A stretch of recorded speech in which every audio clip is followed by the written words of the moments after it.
Winning at blackjack is easy, Jeff. All you got to do is get 21. Oh, yeah. Ricky Rudd. I've got Ryan Newman right now. I need a Bill Elliott or a Little Lee. Hit me. 15. Michael Waltrip. That's not good, is it? What are you guys talking about?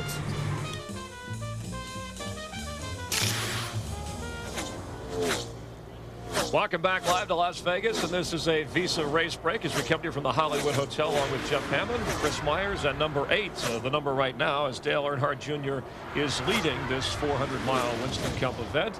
And let's first go over the DEI cars. This is as if they're at Daytona, and Richard Childress Racing right there, taking a look at Waltrip and Gordon and the difference in the way the noses on the cars are taped up, Jeff, and how that's affecting the race we're watching. Well, one thing you do when you tape the nose, and Larry McReynolds and I both have talked about it, that has a lot to do not only with your cooling, but how you get that downforce on the front. If you look right here, Dale Earnhardt's car is taped horizontally, got a lot of bottom open. Michael's the same way. They're going side by side at 2 teammates.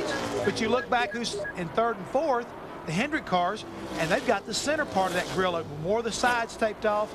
Very interesting kind of strategy by the Chevrolets, the way things work. Noses haven't gotten this much attention since Michael Jackson. And Earnhardt Jr. has led every Las Vegas Winston Cup race that he has now run. And let's get more on the DEI cars with Matt Yoakum. Chris, last week, Dale Jarrett and Brad Parrott could not thank their teammates on the 38, Elliott Sadler and Raymond Fox, enough for their setups, because the 38 team tested Rockingham. That's what DJ used to go to victory lane. Here at DEI, right now the cars are running 1st, 2nd, 23rd. Now Dale Jr. and Michael Waltrip did not test here. Steve Park, their teammate, did. And this is not the same setup that Park found when they were testing here, but what it did allow was Tony Eury Jr. and Tony Sr. to look at the notes. Knowing what Dale Jr. likes and doesn't like in a race car, they knew how to fine-tune their race car. And basically, over the course of the entire weekend, all they have done, half a turn a wedge. A race for the lead. We go back to Chris.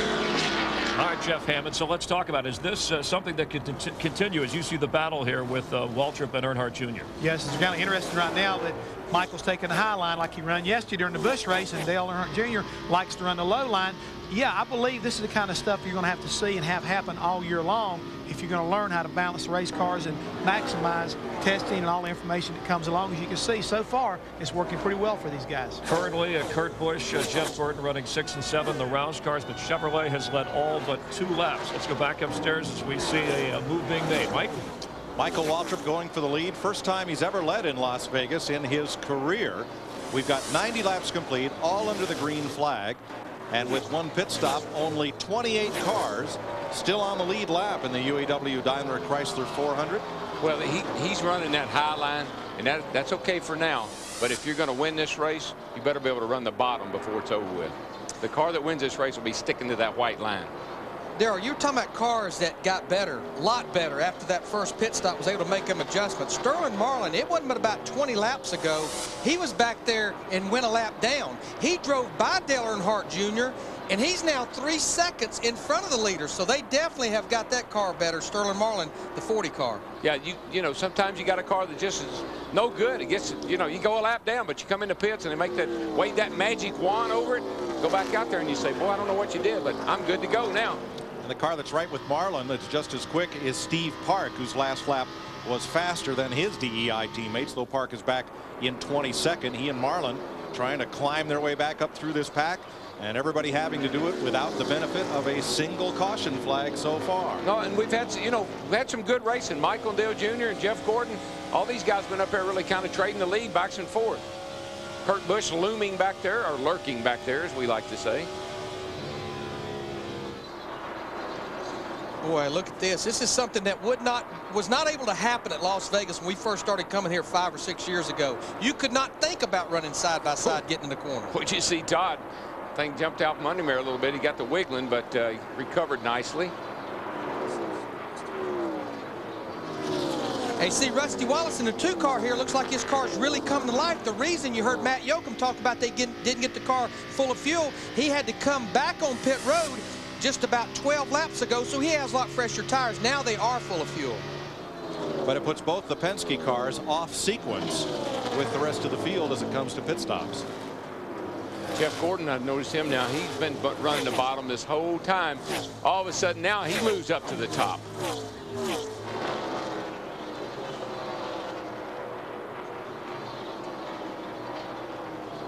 still way too tight, guys, especially going in, like getting into the middle, I'm real tight. But maybe get that track bar up a little bit. Car's real tight. When it's real tight, you can't run the bottom.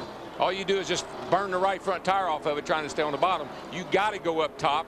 And what you find out is what you get up there is, hey, this isn't too bad up here. Let's keep it light. Let's don't change anything for a while. But what he's saying, Darrell, is something we haven't heard a lot this week. His car is actually pushing as he goes to turn in the corner. Robbie Loomis said that he would raise the track bar. That raises the roll center in the back, and that should help free that car going in the corner. Matt Yoke.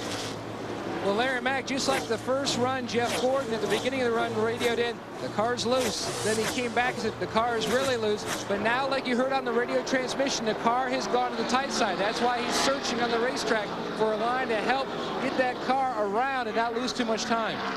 And Ryan Newman, who made a stop early, is back in for his second stop of the day, second green flag stop. Again, he's off sequence with the rest of the field. Michael Waltrip leading in Las Vegas.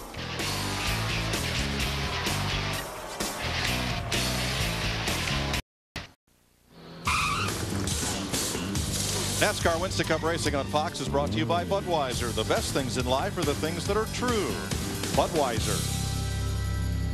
We are under caution at 100 laps. Ricky Craven crashing coming off turn number 4, sliding to a stop in the infield grass. He's gotten going again and will come back to his pit.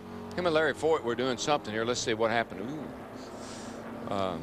Looked like maybe, I know it went behind that pole, like maybe Craven got in the back of Larry Ford, turned him sideways, and then he came back down across Ricky Craven. Okay, so many times here, and it seems like it's here more than any place I know of, guys see somebody coming, and they start to get out of their way, and they end up running into each other. Here you see all 20, I think we have about 21 cars on the lead lap right now. All of them come to pit road. Dick Berggren. Kurt Busch is in. The car is not handling as he might like, so they're going to try to pound the rubber in the rear end of the suspension. It's a fast pit stop despite that change that they had been talking about. Busch not happy with his car at all. Tighten the corners to Steve. Michael Waltrip likes his race car. A minor air pressure adjustment. Let's go to Matt Yoakum. Dale Earnhardt Jr. service already complete. He will be the first car off pit road. Just a slight air pressure adjustment. Junior said the car had gone to the loose side. It was just getting a little tough there at the end of the run. Boy, the real loser on pit road was a Jeff Gordon, a 24 car. Came in 4th, and it looks like he's one of the last cars to leave pit road. I see a lot of guys. I think I see a lot of guys down there making chassis adjustments, like spring rubbers and things of that nature, trying to adjust to the track conditions. And who this caution really benefited was Sterling Marlin, who was just out in front of that leader. But let me tell you, 2 cars that this caution burn was Rusty Wallace in the 2, who had made a green flag stop, and his teammate, Ryan Newman. So now, Marlin gets the free pass to come all the way around on the lead lap, as did Ricky Rudd and Steve Park. So we'll show you the race off pit road from our high-speed camera. Earnhardt Jr., no contest. First car out ahead of his teammate Michael Waltrip, Jimmy Johnson, and Bobby Labonte. We're under the first caution of the day at 101 laps here in Las Vegas. You're watching NASCAR on Fox.